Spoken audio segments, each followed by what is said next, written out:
Olá, meu nome é Thales Coutinho, eu sou psicólogo, eu sou coach também, formado pela Sociedade Brasileira de Coaching, e eu tenho a grande honra de estar aqui falando sobre um dos temas que mais me interessou desde o tempo da graduação. Quando eu estava estudando psicologia, no segundo ano de faculdade, eu li um livro que mudou bastante a minha forma de ver as coisas, vamos dizer assim.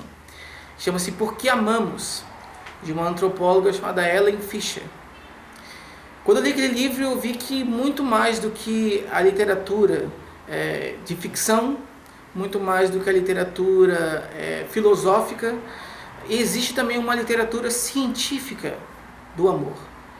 E aquilo eu achei bastante curioso, né? Como que é possível estudar o amor dentro de uma perspectiva científica, utilizando o método científico para identificar como as pessoas selecionam seus parceiros e como também elas mantêm o vínculo afetivo com aquela pessoa que selecionaram. E eu vi que sim, é bastante possível, existem várias técnicas, existem testes específicos para isso, existem ferramentas específicas, existe tecnologia específica, né? Ellen Fisher, inclusive, foi uma das pioneiras no estudo do cérebro apaixonado, ou seja, como que o cérebro da pessoa responde à foto de quem ela está amando e tal, né? E quais são os circuitos envolvidos nisso aí. E uma das grandes descobertas dela, né, foi sobre os sistemas do amor.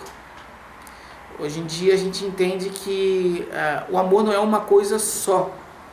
Ele tem pelo menos 3 sistemas diferentes, sobre o qual eu vou comentar logo no início dessa palestra, até porque esse conhecimento ele é fundamental para entender o tema especificamente que eu vou falar aqui, que é como manter o amor por muito tempo. Acho que essa é uma dúvida que intriga a humanidade desde sempre, né? E que rende vários livros, né? Várias matérias em jornal, vários textos em revista. Enfim, esse tema acaba tendo um apelo popular bastante grande. Porque muitas pessoas, quando escolhem, né, se relacionar com alguém, querem que aquela relação dure o mais tempo possível. E para isso querem saber como fazer para aquela relação durar o mais tempo possível.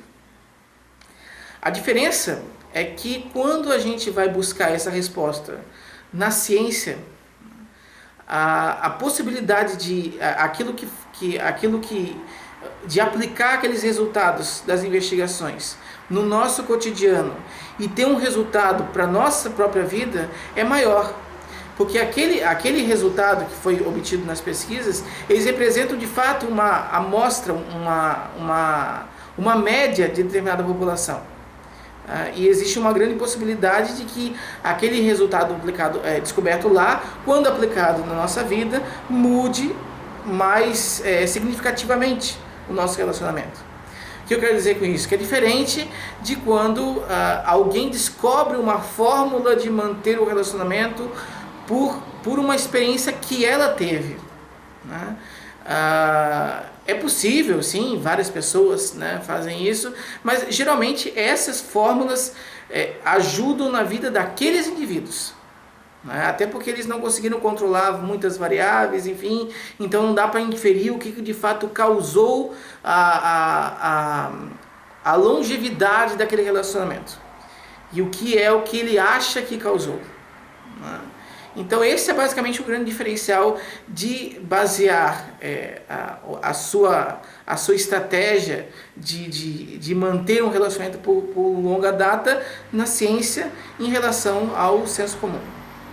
Ok? A palestra de hoje vai ser focada nessas descobertas científicas. Como eu comentei, um dos tópicos iniciais para a gente entender como que o amor pode durar mais tempo é entender o que de fato é o amor. E, né, já cheguei a dar algumas pinceladas sobre isso. O amor não é uma coisa só. São basicamente 3 sistemas que eles ocorrem com uma certa demarcação temporal. Por exemplo, eu vou começar pelo início, né? O primeiro sistema é o lust system, né? Ou aquele que a gente chama também de amor de luxúria. É aquele amor mais carnal, né? Ele ocorre, é um sistema específico do nosso cérebro que se ativa diante da pessoa que nós escolhemos, principalmente nos momentos iniciais do relacionamento. Ele tem uma duração aproximada de 7 meses, em média, né? Então ele está caracterizado por aquele interesse sexual bastante grande, né? Aquela fascinação pela pessoa, aquela quase uma dependência por aquela pessoa, ok? Naquele período inicial. Depois ele evolui, né, para aquilo que a gente chama de amor romântico, que é geralmente o período que as pessoas mais gostam, e é aqueles que elas querem perpetuar por mais tempo. O amor romântico está relacionado com o pensamento obsessivo num padrão de normalidade, ok? Não estou falando aqui de nenhuma obsessão patológica, porque daí a gente já entra no campo dos transtornos e tal. Aqui eu estou falando de relacionamentos saudáveis, né? Então, aquele pensamento obsessivo pela pessoa amada, né? Então, basicamente assim, tudo que você vê remete àquela pessoa. Ou você, andando no seu cotidiano, você presencia algum fenômeno, e se aquela pessoa não está perto de você, você pensa, olha, fulano de tal, se visse isso aqui, ia pensar isso, ia pensar aquilo. Então é aquele sentimento de vínculo, de início, na realidade, de um vínculo mais duradouro com o indivíduo, e associado a esse pensamento constante naquela pessoa. Por que existe esse pensamento constante na pessoa amada nesta fase do amor? Porque uma das funções dessa fase é justamente fazer a avaliação do parceiro ou da parceira. Então é nesse momento que você vai decidir se claro, você pode eventualmente decidir depois, né, ou até antes, mas esse momento é o momento mais específico para que você decida se vale a pena levar aquele relacionamento adiante. Por quê? Porque se você pensa constantemente na pessoa, você vai aprender muito sobre ela. Você vai aprender os hábitos, você vai aprender os costumes, você vai aprender o estilo de se comportar, as possíveis respostas que aquele indivíduo teria em determinadas situações, e você vai vendo se aquilo combina com as suas pretensões de relacionamento ou se não combina. Por isso que grande parte das relações, elas geralmente terminam nessa fase do amor romântico. Porque, por ser um período de julgamento um pouco mais refinado, algumas pessoas não são aprovadas, vamos dizer assim, pelo julgamento de outras, e o relacionamento se desfaz. Esse período de amor romântico, ele tem uma duração aproximada ele vai dos 7 meses, né? É claro que, lembrando, né, não é aquela coisa assim, passou de 7 meses, acabou, e daí iniciou o outro. Como a gente já vai ver, tem outros processos que acontecem nessa transposição de fases. Mas, né, a média, né, da população, você vê que esse estado de amor romântico, ele vai de 7 meses até aproximadamente 18 meses de relacionamento, ou seja, 1 ano e meio, ok?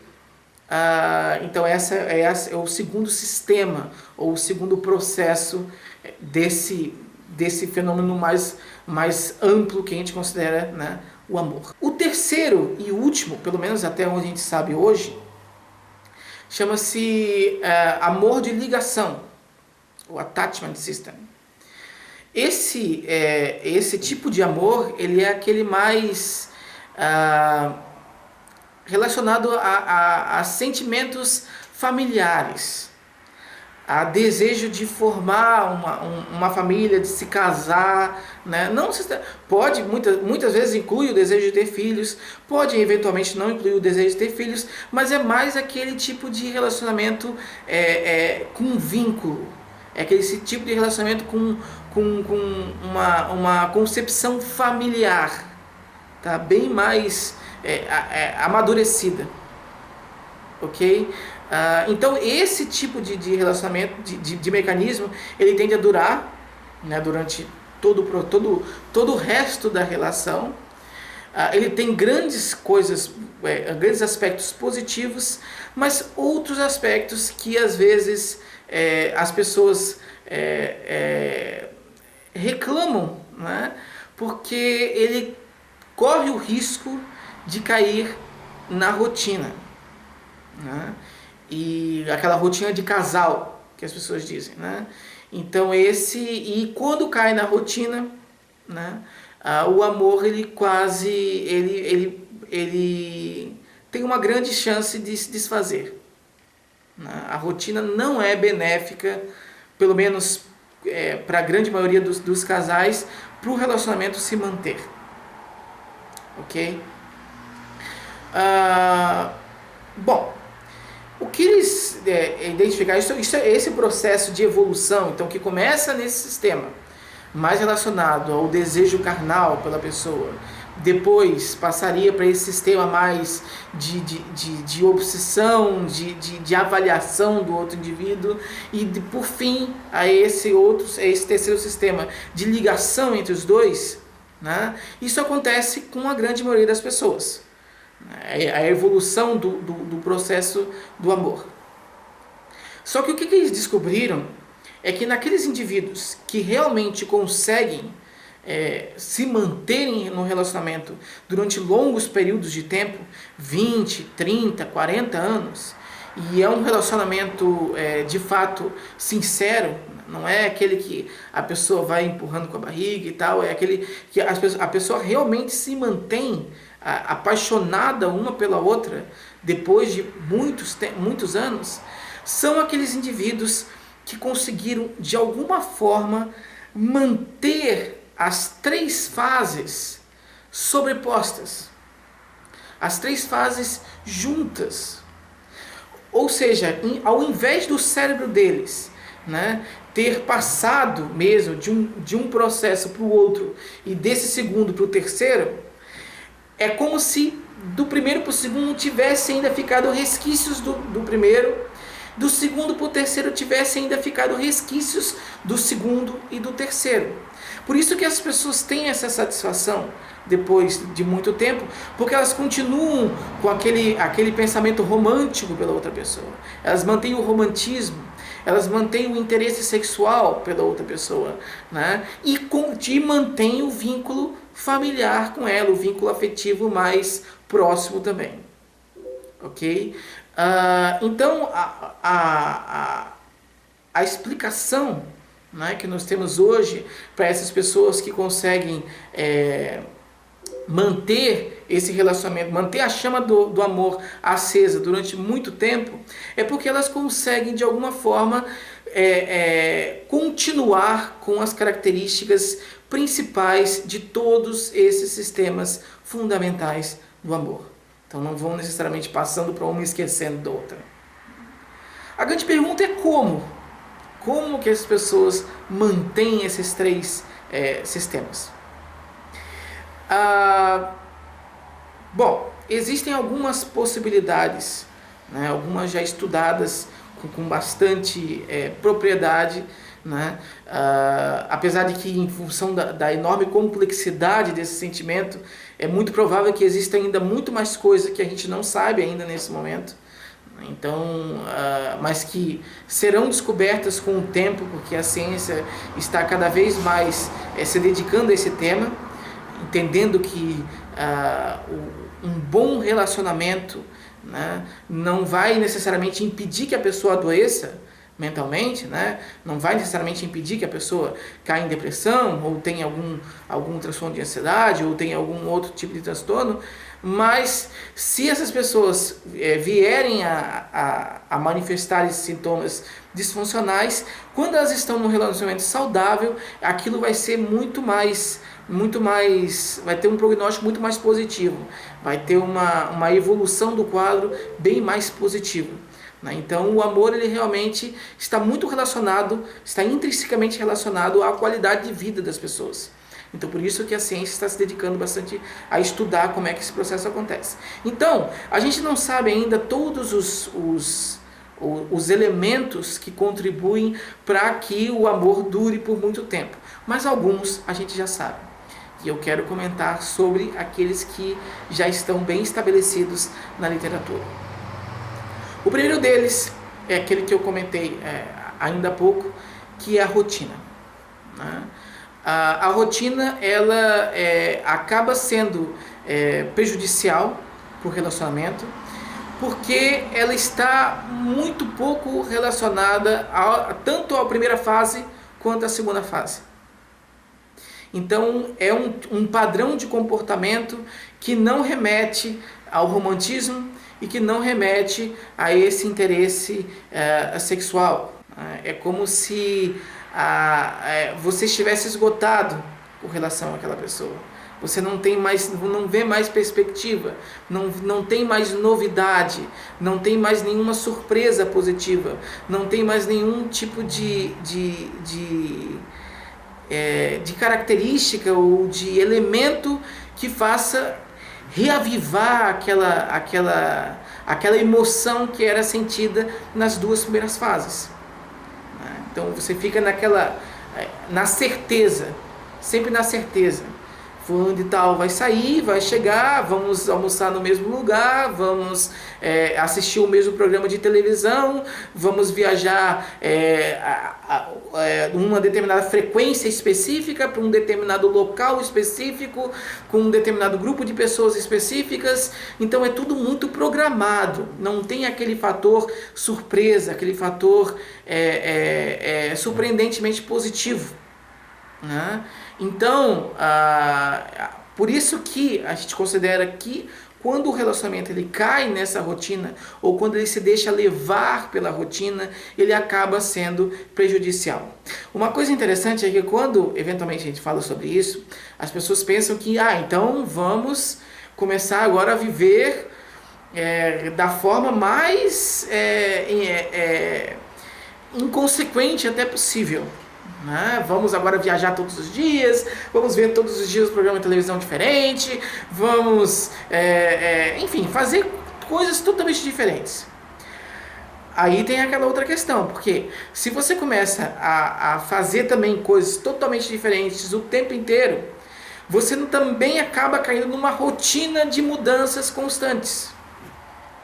Então, o outro sempre vai ter a expectativa de que a certeza, na realidade, de que você vai propor coisas diferentes naquele dia.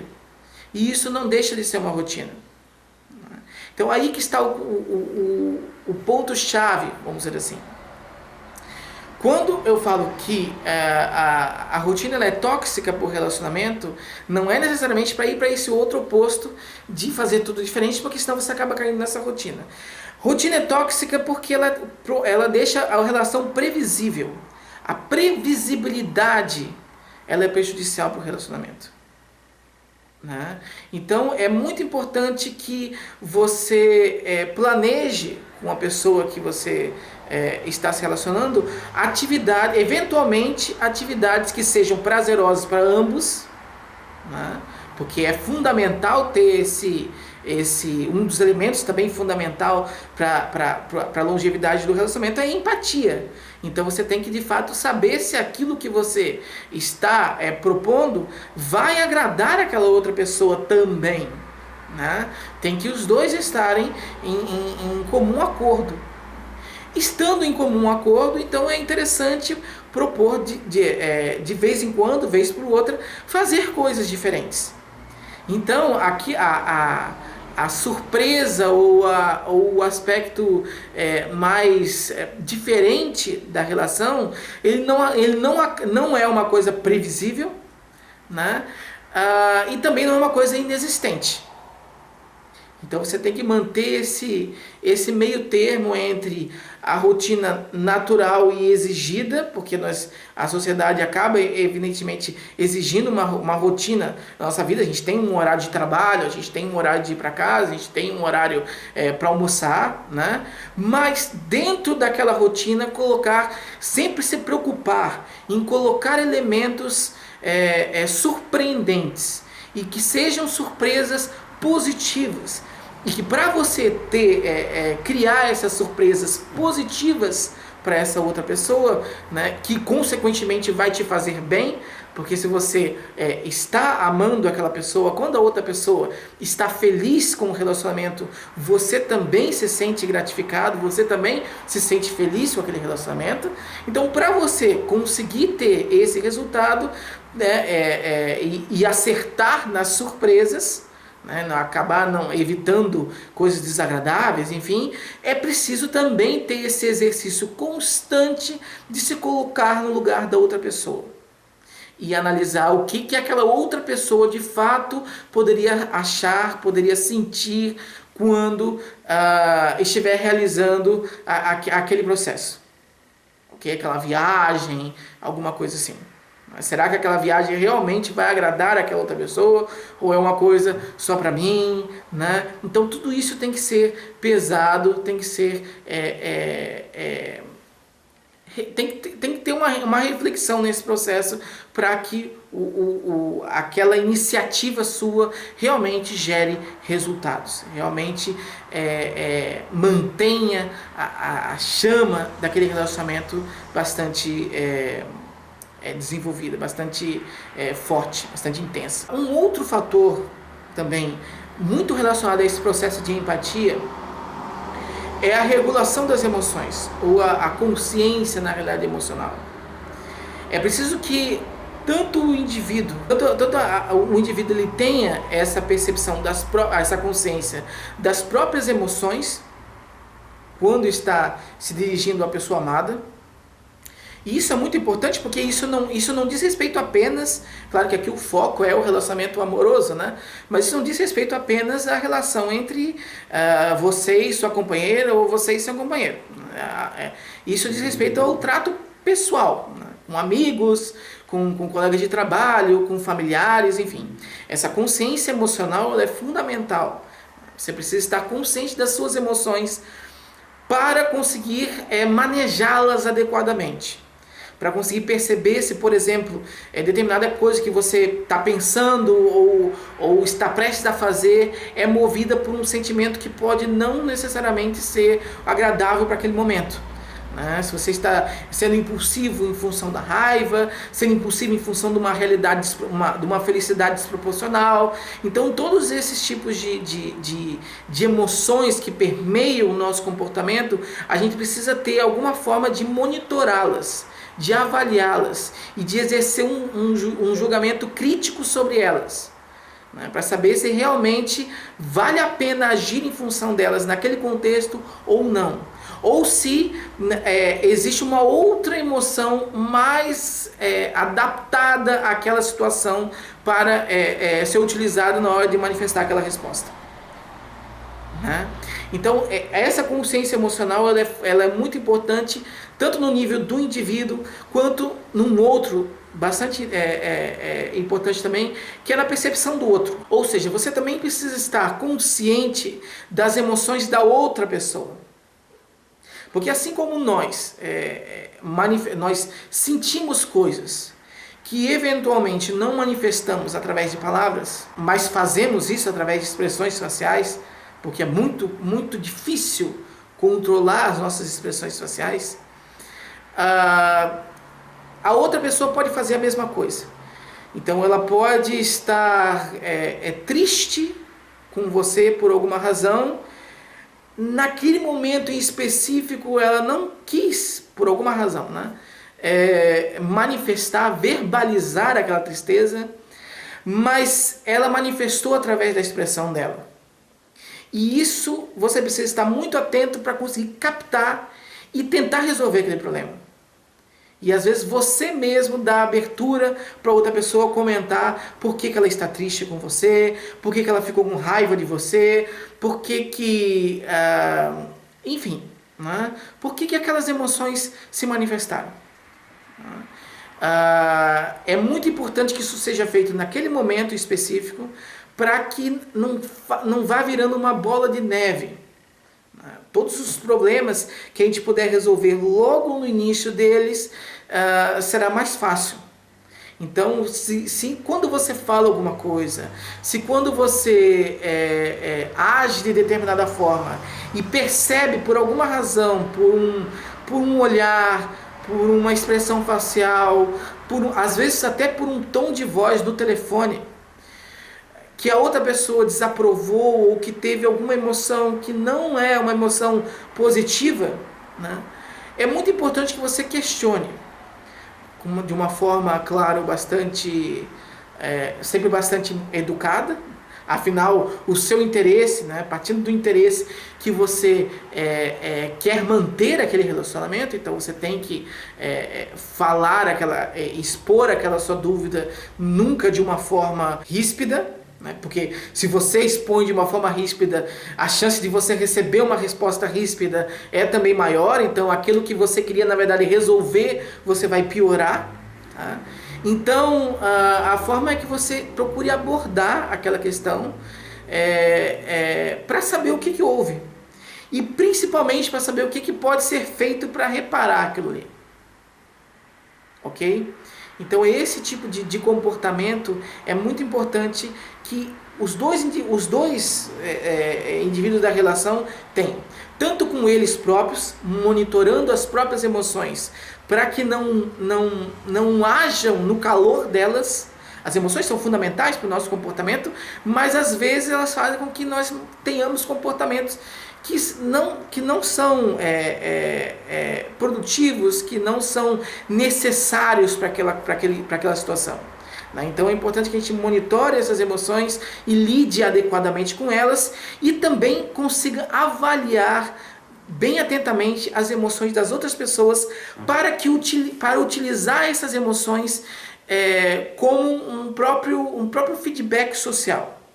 Ou seja, aquilo vai ser aquela emoção que a outra pessoa manifesta é uma forma dela comunicar ou que gostou, porque, né, ela pode também a outra pessoa pode ter emoções positivas sobre o nosso comportamento e aquilo reforça a nossa conduta, como também pode ser uma forma de comunicar desaprovação e daí a gente precisa rever a forma como está levando aquele comportamento. Okay? Essa atenção às nossas próprias emoções e às emoções do outro são peças fundamentais para você manter um relacionamento duradouro. Então já falamos sobre a questão da rotina, né, das surpresas, do inesperado, que é muito importante para motivar as pessoas naquele relacionamento. E agora falamos sobre o controle dessas emoções, ou identificação dessas emoções. Eu quero dizer um dado aqui, né, para ficar um pouco mais, para que as pessoas até fiquem, que vocês fiquem um pouco mais atentos com relação a isso, é que dentre as principais emoções, né, expressões faciais que fazem parte da nossa espécie, né, a mais tóxica para o relacionamento é o nojo, não é a raiva, né? A raiva ela pode ser prejudicial naquele momento específico, mas o nojo ele tende a ser uma emoção mais constante. Então, se a pessoa manifestou ou expressou nojo diante de um comportamento seu, diante de uma característica sua, diante de alguma coisa, tá, que você tenha feito ou dito, porque existe também o nojo moral, que é quando eventualmente alguma coisa que a gente fala fere os preceitos morais daquela outra pessoa, né? Então, essa emoção precisa ser bastante explorada no relacionamento.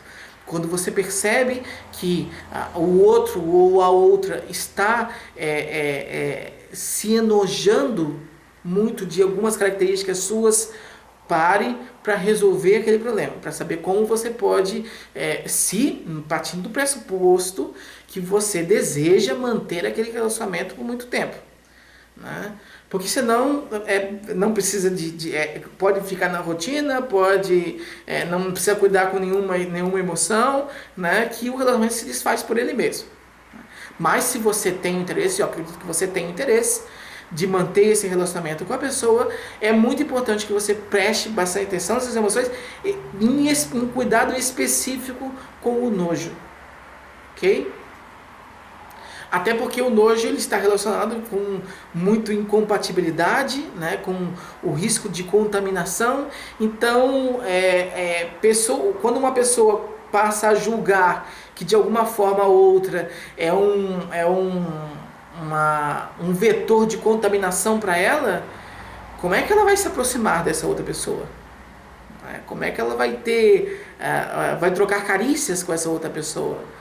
Como é que ela vai fazer confidências para essa outra pessoa? Então acaba se tornando realmente incompatível. Então o nojo é a emoção que mais destrói os relacionamentos. Então é bem importante que você tenha essa percepção, tenha esse cuidado com perceber essa emoção nas outras pessoas. Okay? E procurar naquele momento não ter vergonha, não ter receio de trabalhar aquela questão naquele momento para saber o que de fato pode resolver, para que não vire a bola de neve, porque depois as coisas acabam ficando mais complicadas. O terceiro aspecto, né, além do fator surpresa, além das emoções, né, que também contribui para esse relacionamento duradouro, o toque interpessoal, e que está muito relacionado com o nojo, né? Se você tem nojo de alguém, você não vai tocar aquela pessoa. Ao mesmo tempo, se você não tem nojo, você tem aquela maior liberdade de tocá-la, né? O toque interpessoal, ele libera na gente, quando a gente é tocado com carinho por alguma pessoa, né?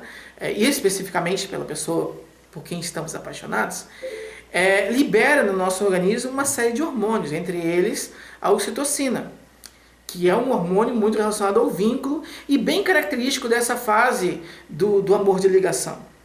Então, quando um casal se toca mais, se toca com carinho, tá? Mais ele mantém aquela chama acesa do relacionamento.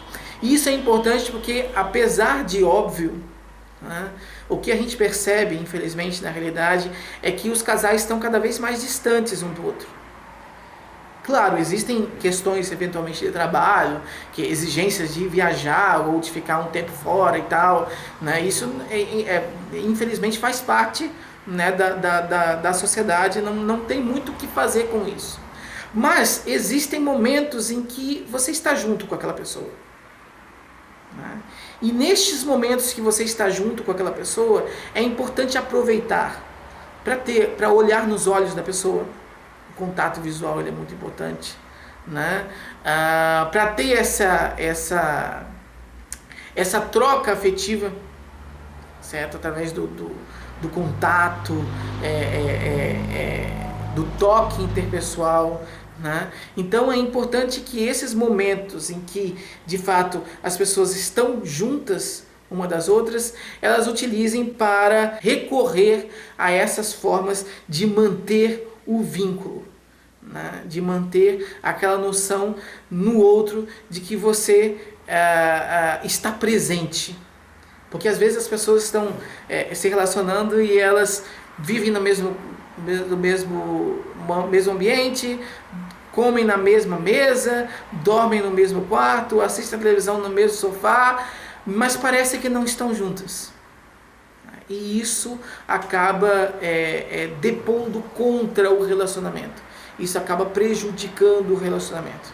Então, a dica é que naqueles momentos em que a sociedade permite que você esteja próximo ou próxima da pessoa amada, aproveite para manter esses comportamentos de vínculo com aquela pessoa, né? Esse contato visual, essa troca de carícias, né? Isso é realmente muito importante para a manutenção do relacionamento. Então, bom, eu acho que esses são os pontos mais relevantes e mais bem estruturados até na literatura para comentar sobre como manter esse relacionamento por mais tempo.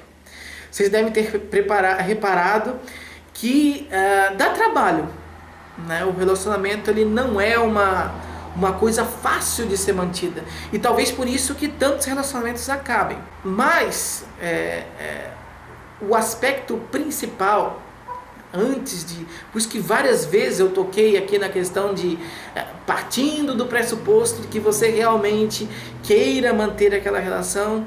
Por quê? Porque é preciso que você esteja consciente e decidido, né, ou decidida, que vale a pena manter aquele relacionamento, porque vai dar trabalho, né?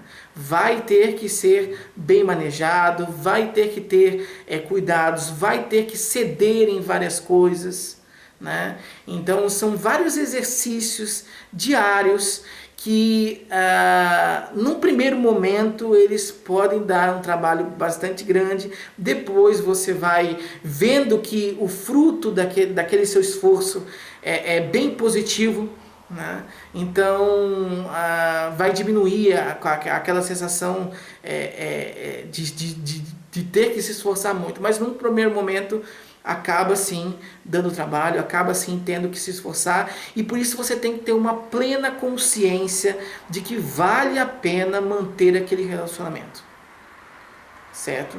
E mais do que isso, se vale a pena manter aquele relacionamento, é se a outra pessoa também está interessada em manter aquele relacionamento.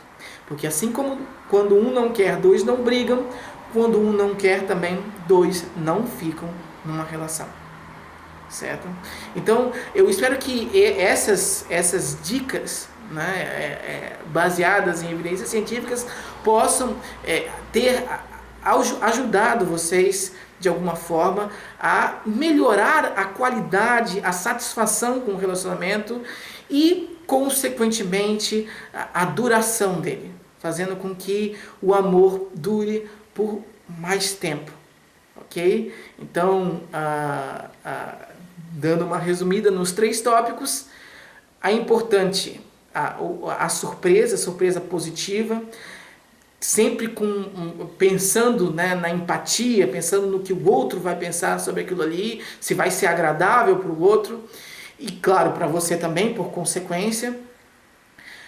O controle das emoções, ficando muito atento às suas próprias emoções e à emoção da outra pessoa, em especial para o nojo, e viver o momento, né, ter aquela ligação com o outro, através do contato visual e do toque interpessoal. Então eu espero que tenha sido muito proveitosa essa palestra e que vocês tenham um relacionamento bastante saudável. Muito obrigado.